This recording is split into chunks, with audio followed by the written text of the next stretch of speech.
Once there was a young disciple who sought the path of enlightenment.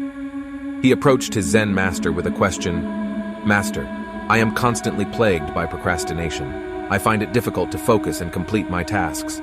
How can I overcome this?"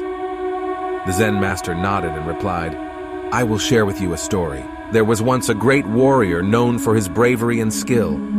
One day, as he prepared to face a formidable opponent, he noticed a spider weaving its web in the corner of the room.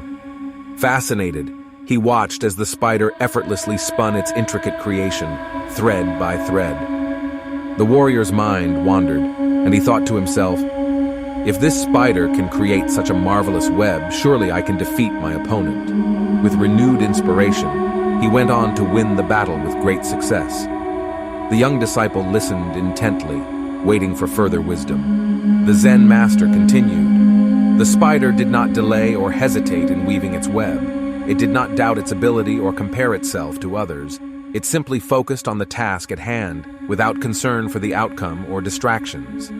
Similarly, if you wish to overcome procrastination, you must learn to embrace the present moment." He continued, "Do not burden yourself with thoughts of the past or worries about the future. When you find yourself procrastinating, bring your attention back to the present moment and take one small step forward.